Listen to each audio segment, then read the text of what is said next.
Um novo coração. Sermão pregado na manhã de sábado, dia 5 de setembro de 1858, pelo reverendo Charles Spurgeon, no Salão de Música Royal Surrey Gardens, na Inglaterra. O novo coração. Dá-se-vos-ei coração novo, e porei dentro de vós espírito novo, tirarei de vós o coração de pedra e vos darei coração de carne. Ezequiel 36, 26. Contemplem uma das maravilhas do amor divino. Quando Deus fez suas criaturas, uma criação que ele considerou como suficiente, se essas caíssem da condição em que tinham sido criadas, Deus normalmente consentia que sofressem um castigo de sua transgressão e que morressem no lugar em que elas caíram. Mas aqui ele faz uma exceção. O homem caído, criado puro e santo por seu Criador, se rebelou ímpia e deliberadamente contra o Altíssimo e perdeu seu primeiro estado. Mas contemplem, ele é para ser o objeto de uma nova criação através do poder do Espírito Santo de Deus. Contemplem isto e maravilhai-vos. Que é o homem comparado com um anjo? Não é algo pequeno e insignificante? E os anjos que não guardaram seu principado, mas deixaram a sua própria habitação, ele os tem reservado em prisões eternas na escuridão para o juízo do grande dia. Deus não teve misericórdia deles. Ele lhes fez puros e santos, e deveriam ter permanecido assim. Porém, visto que eles deliberadamente se rebelaram, ele arremessou-lhes de seus brilhantes tronos para sempre, e sem uma só promessa de misericórdia. Lhes encerrou nas sólidas masmorras do destino para sofrer o tormento eterno. Porém, maravilhai-vos, ó céus! O Deus que destruiu os anjos desceu do seu salto e do seu alto trono na glória para falar ao homem e assim dizer-lhe: Ora, vos caístes de mim como os anjos, vós haveis errado grandemente e haveis deixado meus caminhos. Não por amor de vós eu faço isso, mas por amor do meu próprio nome. Eis que eu reparei o dano que vossa própria mão tem feito. Tirarei de vós o coração que se tem rebelado contra mim. Eu colocarei minha mão uma segunda vez para trabalhar. Uma vez mais vos colocarei sobre a roda do oleiro e farei de vós um vaso de honra, aptos para meu gracioso uso. Tirarei o coração de pedra e vos darei um coração de carne. Um coração vos darei, um novo espírito porei dentro de vós. Não é isto uma maravilha da soberania divina e da infinita graça, que embora os poderosos anjos foram lançados no fogo para sempre, Deus fez um pacto com o homem de que ele iria renová-lo e restaurá-lo? E agora, meus queridos irmãos, tentarei esta manhã, em primeiro lugar, mostrar a necessidade da grande promessa contida em meu texto, que Deus nos dará um novo coração e um espírito novo. E, em segundo lugar, eu me esforçarei para mostrar a natureza da grande obra que Deus faz na alma quando Ele cumpre esta promessa. E, por último, algumas observações pessoais para todos os meus ouvintes. Em primeiro lugar, é meu dever esforçar-me para mostrar a necessidade desta grande promessa. Não é que seja necessário alguma demonstração aos cristãos iluminados e vivificados, mas isto é para a convicção do ímpio e para a humilhação de nosso orgulho carnal. Que esta manhã o gracioso Espírito possa nos mostrar nossa depravação, que possamos através disso sermos levados a buscar a realização dessa misericórdia, a qual é certamente e abundantemente necessária, se quisermos ser salvos. Você notará em meu texto que Deus não tem prometido aperfeiçoar nossa natureza ou remendar nossos corações partidos. Não, sua promessa consiste em nos dar um novo coração e um espírito de retidão. A natureza humana está muito longe de ser apenas melhorada. Não é como uma casa que precisa de pequenos reparos, tais como substituir uma telha ou fazer um reboco no teto. Não, ela está completamente corrompida, até seu alicerce está arruinado.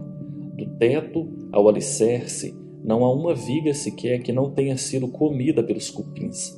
Não existe mais solidez. Está toda apodrecida e pronta para desabar. Deus não faz tentativas ou experimentos com o homem. Ele não escora as paredes com estacas ou pinta novamente as portas. Não ornamenta e embeleza, mas determina que a velha casa seja completamente derrubada e uma nova seja construída em seu lugar. Como eu já mencionei, Isso é mais do que ser restaurada ou melhorada. Se apenas algumas peças estivessem em mau estado, poderiam ser consertadas.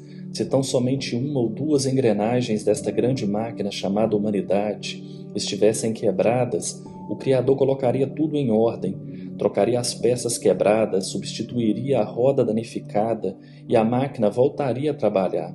Pelo contrário, os reparos são necessários por toda parte. Não há sequer uma alavanca que não seja quebrada ou eixo sem estragos. Nenhuma das engrenagens funciona corretamente. A cabeça toda está doente e o coração completamente debilitado. Da sola dos pés à cabeça, a raça humana está toda infestada de chagas e feridas pútridas.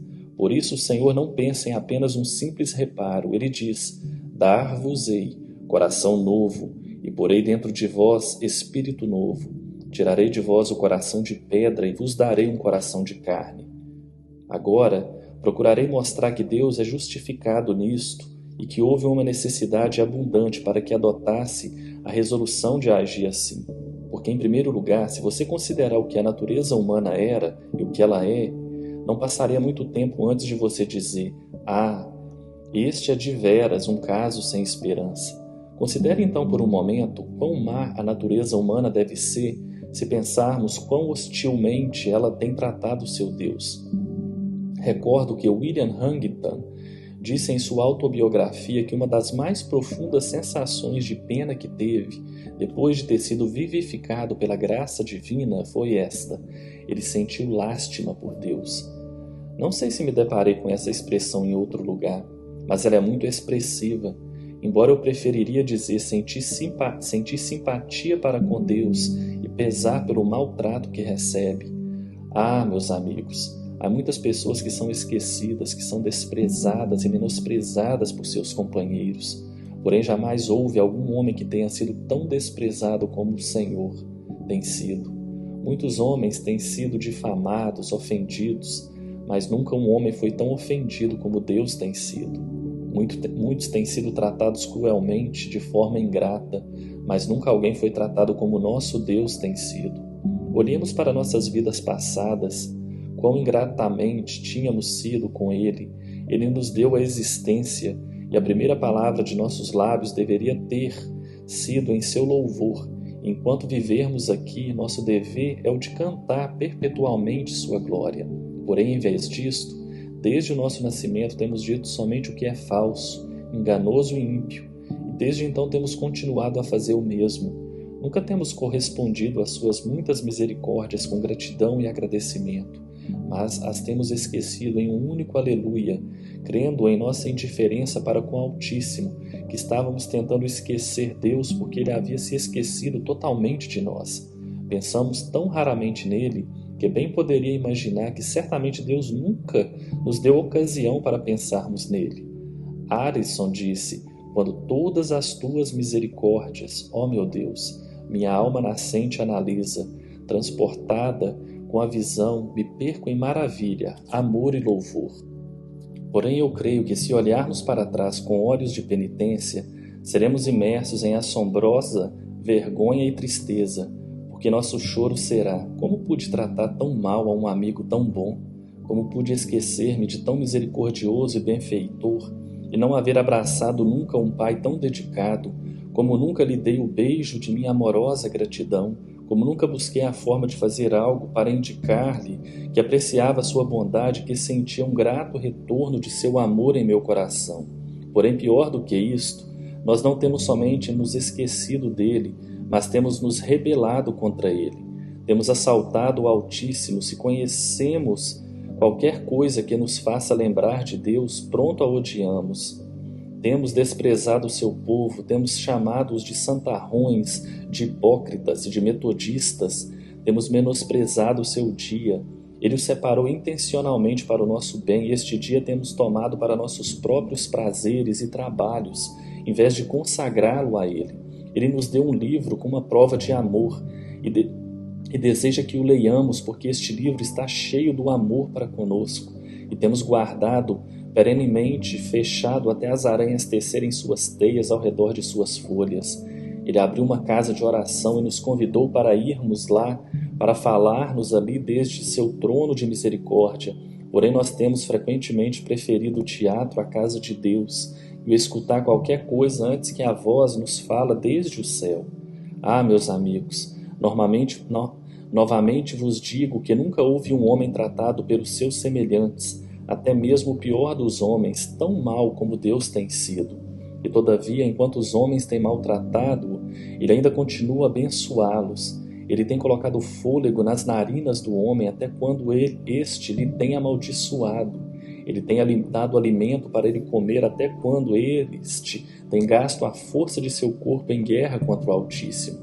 E no próprio domingo, quando tu tens estado quebrando seus mandamentos e gastando o dia em suas próprias luxúrias, é ele quem tem dado luz aos teus olhos, fôlego para os seus pulmões e força para os seus nervos e tendões, abençoando você enquanto tu lhe amaldiçoa. Oh, que consolo saber que ele é Deus e não muda, senão nós, os filhos de Jacó, teríamos sido consumidos há muito tempo atrás e justamente também. Imagine uma pobre criatura morrendo em sua fossa. Não creio que tal coisa aconteça neste país, mas se tal coisa ocorresse, se alguém que fosse rico subitamente se tornasse pobre e todos os seus amigos lhe abandonassem, e se quando ele pedisse pão, ninguém lhe ajudasse até que finalmente, e sem sequer um trapo para se cobrir, seu corpo maltratado fosse lançado vivo em uma fossa, isso eu creio, seria o extremo do menosprezo humano à humanidade. Mas Jesus Cristo, o Filho de Deus, foi tratado mais perversamente do que isso. Seria 1000 vezes mais misericordioso para com eles se eles o tivessem permitido morrer desamparado em uma fossa, mas a natureza humana não tem sido tão boa assim. Ele teve que conhecer o ápice da maldade humana e, portanto, Deus permitiu que os homens se apoderassem de Cristo e o cravassem no madeiro. Ele permitiu que o colocassem dependurado no madeiro e zombassem de sua sede, oferecendo-lhe vinagre, e que ridicularizassem e desprezassem o extremo de suas agonias.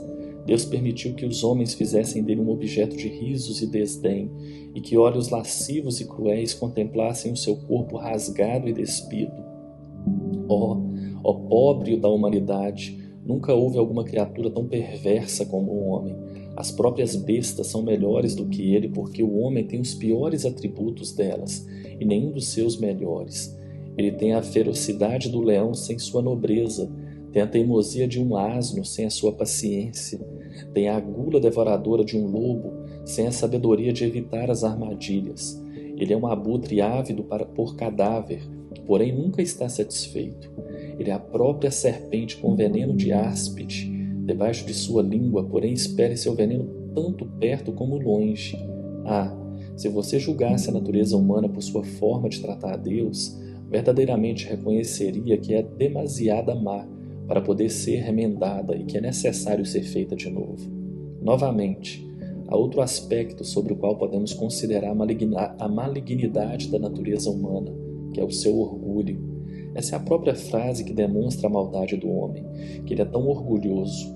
Amado, o orgulho está entrelaçado na própria trama e urdume de nossa natureza, e não nos desfaremos dele até que sejamos envoltos em nosso sudário. É surpreendentemente que quando estamos em nossas orações, quando tentamos fazer uso de expressões humildes, somos denunciados pelo orgulho. Me aconteceu isso outro dia, quando eu me encontrava de joelhos fazendo uso de uma expressão como esta: Ó Senhor, me aflijo diante de ti. Oxalá não tivesse sido tão pecador como tenho sido. Se nunca me revoltasse e rebelasse como tenho feito. Aí estava o orgulho, porque quem sou eu? Por que me lamentava? Eu deveria saber que eu era tão pecador que não era normal ter me extraviado anteriormente. A maravilha era que eu não tinha chegado a ser tão mal devido a Deus, e não devido a mim mesmo, de forma que quando tentamos ser humildes, podemos estar imprudentemente precipitando no orgulho. Que coisa estranha é o ver um tão culpado e miserável pecador orgulhoso de sua moralidade. E apesar disso, é algo que encontramos todos os dias. Um homem que é um inimigo de Deus, orgulhoso de sua honestidade, não obstante roubando a Deus. Um homem orgulhoso de sua castidade, e todavia, se olhamos para os seus pensamentos, eles estão cheios de lascívia e impureza.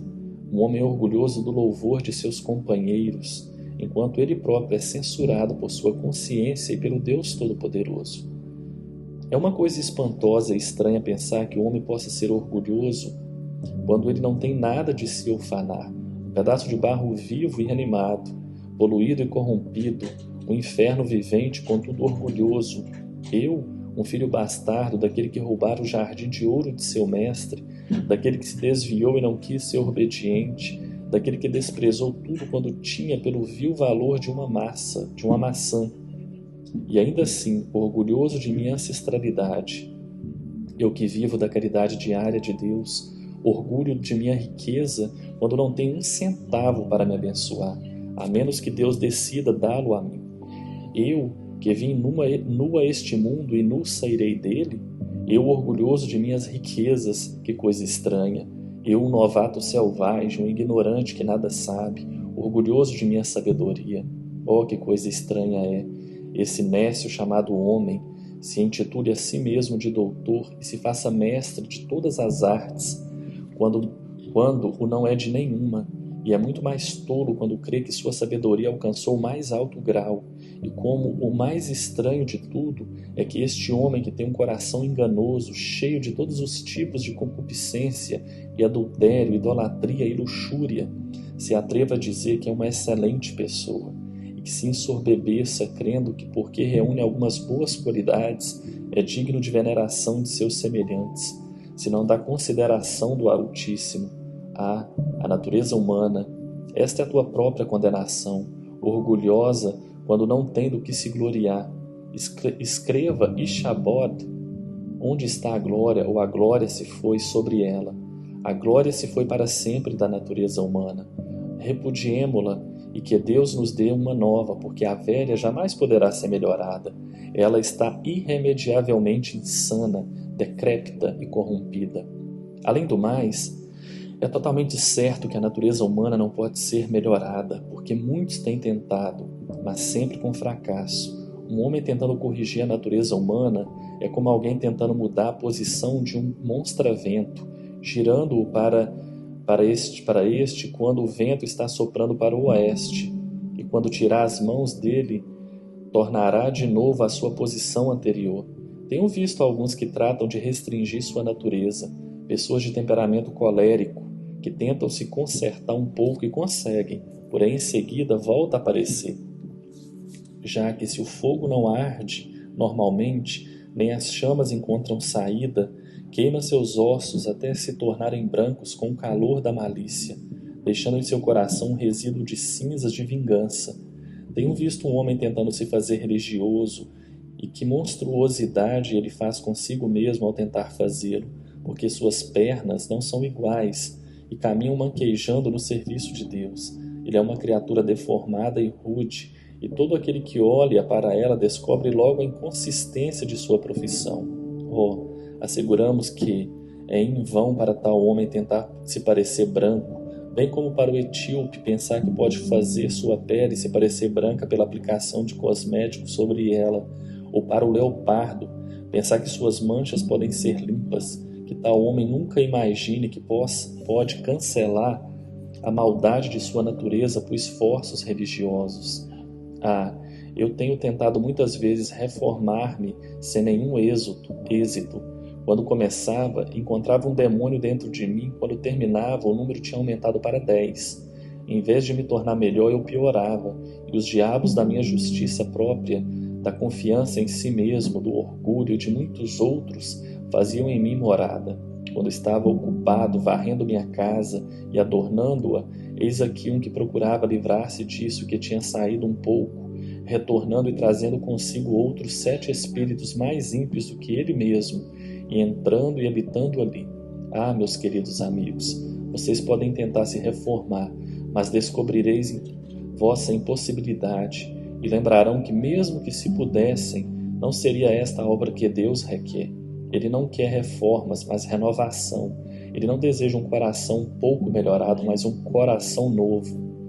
Mas, novamente, vocês facilmente perceberão que devem ter um novo coração quando considerarem quais são ocupações e gozos da religião cristã, a natureza que pode alimentar-se da imundícia do pecado e devorar o cadáver da iniquidade. Não é de modo algum a natureza que poderá cantar louvores a Deus e regozijar em seu santo nome, o corvo que tem comido de tudo que é repugnante. Esperais que ele chegará a ter uma bondade da pomba e brincar com seu par no telhado? Não. A menos que possais mudar o corvo em uma pomba, porque enquanto ele for corvo, todas as suas propensões inatas lhe inclinarão sempre para o imundo e lhe será impossível fazer algo que esteja acima de sua natureza de corvo. Você tem visto o abutre devorando a carne putrefada, e esperais ver-lhe pousado na grama cantando louvores a Deus, com seu rouco chiado e graz na garganta? E vocês podem imaginar que o vereis como a galinha picando o grão limpo à porta do celeiro, sem que seu caráter e disposição sejam completamente mudados? Impossível. Vocês podem imaginar que um leão deite com um bezerro e com uma palha como o boi, sendo leão? Não. Deve haver uma mudança. Você pode colocar nele pele de ovelha, porém jamais uma ovelha, a menos que a natureza de leão seja despojada. Tentai melhorar um leão por tanto tempo como quiserem. Se o próprio Van Amburg tivesse estado melhorando seus leões durante 1000 anos, jamais haveria feito deles ovelhas. E também podeis tentar melhorar o corvo e o abutre durante todo o tempo que lhe agradar. Porém, jamais podereis fazer deles pombas. É necessário que haja uma mudança total de caráter. Assim, pois, dizei-me, é possível que um homem que tenha estado cantando as obscenas canções da embriaguez, que tenha manchado seu corpo com toda classe de impurezas e tenha amaldiçoado a Deus, possa entoar seus supremos louvores no céu com aquele que tem amado os caminhos da pureza e da comunhão com Cristo? Não, nunca, a menos que sua natureza tenha sido totalmente mudada, porque se sua condição segue sendo a mesma, a aperfeiçoareis como puder e nunca alcançareis nada melhor. Enquanto o coração for o que é, nunca podereis o fazer sentir os gozos celestiais da natureza espiritual dos filhos de Deus. Por conseguinte, irmãos, é certamente necessário que uma nova natureza nos seja impartida. E uma consideração a mais, e concluirei este ponto. Deus odeia uma natureza depravada, e portanto essa deve ser tirada antes que possamos ser aceitos por Ele. Deus não odeia o nosso pecado, tanto como a nossa pecaminosidade. Não transbordar do manancial, mas a própria fonte. Não a flecha que sai do arco de nossa depravação, mas o braço que levanta o arco do pecado e o motivo que lança os dardos contra Deus. O Senhor não está irado somente contra nossos atos manifestos, mas contra nossa natureza que dita os atos. Deus é tão míope que enxergue somente a superfície? Não. Ele observa a própria fonte e origem, e ele diz: em vão será que façais o fruto bom, se a árvore permanece corrupta. Em vão tratais de adoçar a água enquanto a própria fonte está poluída. Deus está irado com o coração do homem, e ele tem uma ira contra a natureza depravada do homem, e ele tirará e arrancará totalmente antes de admitir esse homem a alguma comunhão com ele. E, acima de tudo, na doce comunhão do paraíso, há, portanto, uma exigência de uma nova natureza, e que a nós devemos ter, ou de outro modo jamais poderemos ver seu rosto com favor. E agora será minha prazenteira ocupação esforçar-me, em segundo lugar, para apresentar-vos muito brevemente a natureza dessa grande mudança que o Espírito Santo opera em nós. E posso começar observando que esta é uma obra divina do começo ao fim. O dar ao homem um novo coração e um novo espírito é uma obra de Deus, uma obra de Deus somente. O arminianismo cai por terra quando chegamos a esse ponto. Nada se enquadra aqui melhor do que aquela verdade que não está em moda, que os homens chamam de calvinismo. A salvação é do Senhor somente. Essa verdade suportará o teste dos séculos e não poderá ser movida, porque ela é verdade imutável do Deus vivo. E todo o caminho da salvação temos que aprender desta verdade, mas especialmente quando chegamos aqui a esta particular e indispensável parte da salvação, a formação de um novo coração dentro de nós, essa deve ser uma obra de Deus. O homem não pode se reformar por si só, mas como o homem pode dar a si mesmo um novo coração? Eu não preciso me estender mais sobre este pensamento. No momento ele se tornará evidente para vocês, pois a própria natureza da mudança e os termos em que ela é mencionada aqui a coloca além de todo poder do homem. Como pode o homem colocar em si mesmo um novo coração, quando este, sendo o poder motivador de toda a vida, deve exercer sua ação antes que alguma coisa possa ser feita? E assim sendo, como poderão os esforços de um coração velho produzir um novo coração? Podeis imaginar que uma árvore com um coração podre possa, por sua energia vital, criar para si um novo coração? Não podeis supor tal coisa. Se o coração fosse reto em sua essência e os defeitos estivessem simplesmente em alguns ramos de árvore, vocês poderiam conceber que a árvore, através do poder vital de sua seiva dentro de seu coração, poderia retificar o erro. Sabemos que há certa classe de insetos que, quando perdem seus membros pelo poder vital que há neles, são capazes de recuperá-los novamente. Porém, arrancai a fonte do poder vital, que é o coração, e deixe-o enfermar ali, e que poder existe que possa, por alguma possibilidade, retificá-lo, a menos por um poder sem fim, na realidade um poder de cima? Ó amados, jamais houve um homem que tenha andado tanto quanto a grossura de um cabelo no caminho que conduz a um novo coração. Ele deve permanecer passivo ali. Ele se tornará ativo mais adiante, mas no momento em que Deus coloca uma nova vida na alma, o homem está passivo. E se existe algo de atividade, é uma atividade de resistência contra isto. Até que Deus, derrotando a resistência pela sua vitoriosa graça, exerce seu senhorio sobre a vontade do homem. De novo, esta é uma mudança graciosa quando Deus coloca um novo coração no homem. Não é porque o homem mereça um novo coração, porque não há nada de bom em sua natureza que possa ter movido Deus a lhe dar um novo espírito. O Senhor simplesmente dá ao homem um novo coração porque ele assim o deseja. Essa é a sua única razão. Mas você diz: suponha que um homem clame por um novo coração. Eu respondo: nenhum homem jamais clamou por um novo coração até que ele o tenha recebido, porque o clamor por um novo coração prova que já existe um novo coração ali. Mas diz alguém: não devemos, pois, pedir por um espírito novo? Sim, sei que esta é a vossa obrigação, mas sei igualmente que esta é uma obrigação que nunca será cumprida. Vocês são ordenados a fazer por si mesmos novos corações, mas sei que nunca tentareis fazê-lo até que Deus, em primeiro lugar, os mova a isto. Assim que vocês começarem a buscar por um novo coração, isso será uma evidência presumível de que o novo coração já está ali em seu germe, porque não teria existido essa germinação em oração, a menos que a semente estivesse ali antes. Mas, diz outro, suponhamos que haja alguém que não tenha esse novo coração e contudo anseie tê-lo. Ele o terá? Tu não deverias fazer suposições impossíveis. Enquanto o coração do homem for depravado e vil, ele nunca terá tal desejo. Eu não posso, portanto, falar que pode acontecer algo que nunca acontecerá. Eu não posso responder suas suposições. Se você supõe você mesmo em uma dificuldade, você deve supor mesmo fora dela. Mas o fato é que o homem nunca buscou nem jamais buscará um novo coração ou um espírito reto, até que antes de tudo a graça de Deus comece sua obra nele. Se há algum cristão aqui que começou com Deus, que o publique nos 4 cantos da terra, ouçamos, ainda que somente uma vez, que houve alguém que se antecipou a seu Criador, porém eu nunca conheci um caso parecido.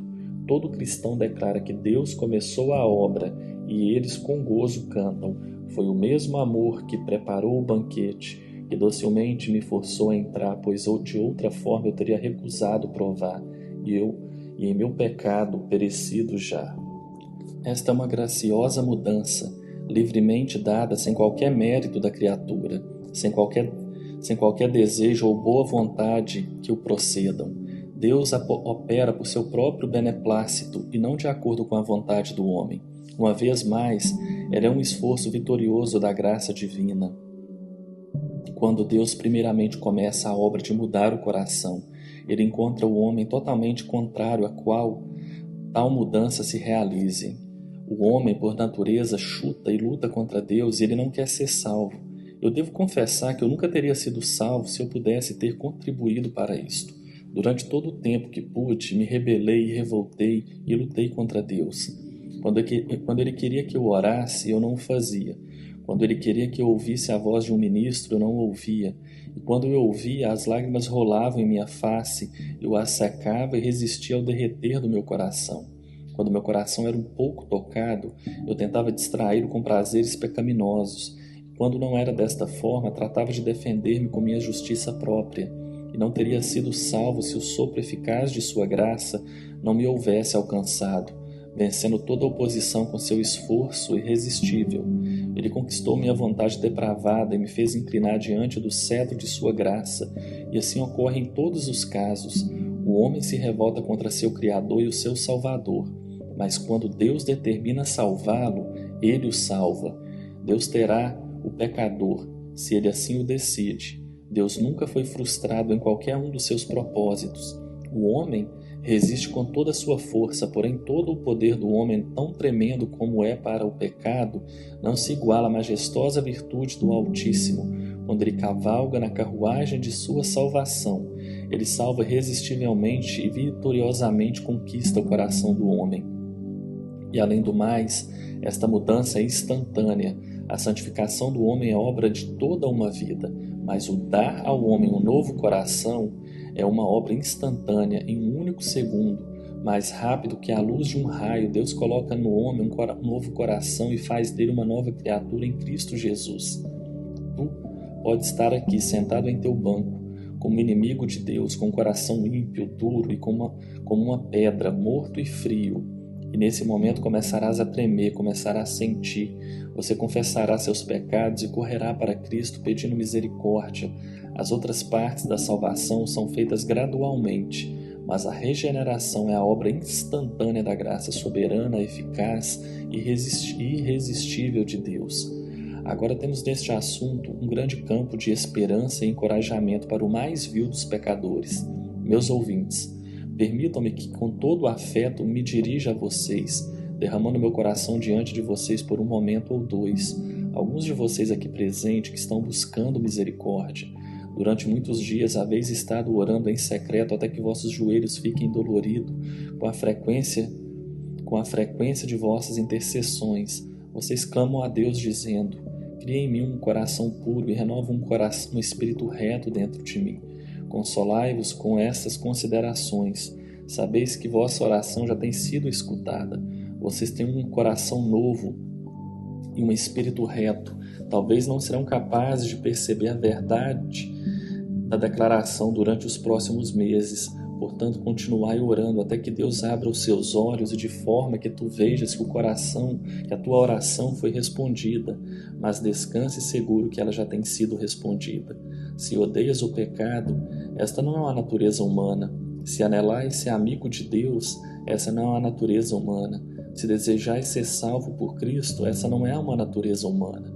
Se desejais, sem condições alguma de vossa parte, que Ele vos tome para serem seus, para preservá-los e guardá-los na vida e na morte, se quereis viver em seu serviço, mesmo se fosse necessário morrer para sua honra, isso não procede de uma natureza humana. Isto é a obra da graça divina, já algo bom em vós.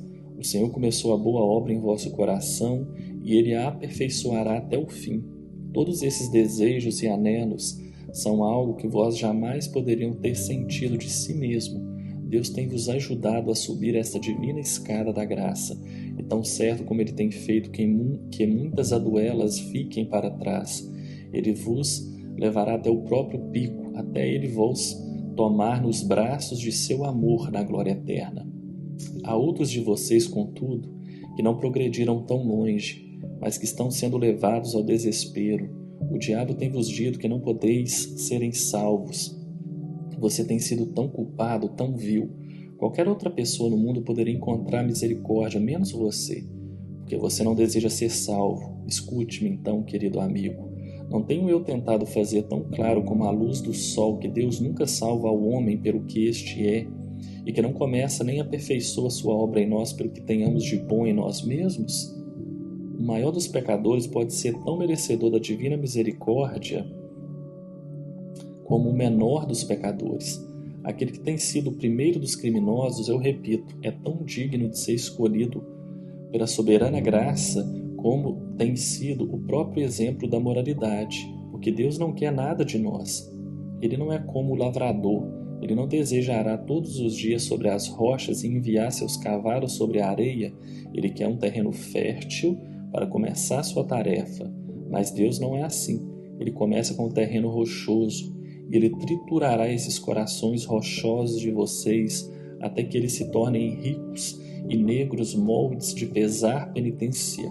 E então ele semeará neles a semente da vida até que deis 100 vezes mais o fruto. Mas ele não quer nada de vocês. Para começar, ele pode tomar um ladrão, um beberrão, uma meretriz, o que você possa ser, ele pode fazer que tu caias de joelho, clamando por misericórdia. Então irá te levar a ter uma vida santa e te guardar até o fim. Alguém diz, eu desejo que ele faça isso comigo então. Bem, alma, que assim falas. Se é sincero no que diz, ele fará. Se tu desejas hoje o disposto, pecador, se tu queres ser salvo, Deus não deseja a morte de ninguém, senão que todos venham ao arrependimento, e tu és convidado livremente esta manhã a voltar teus olhos para a cruz de Cristo. Jesus Cristo sofreu os pecados dos homens e levou suas aflições. Você é convidado a olhar para lá e confiar verdadeiramente, simples e irrestritamente. Então tu serás salvo. Esse desejo seu, se é sincero, mostra que Deus já começou a produzir em ti uma viva esperança.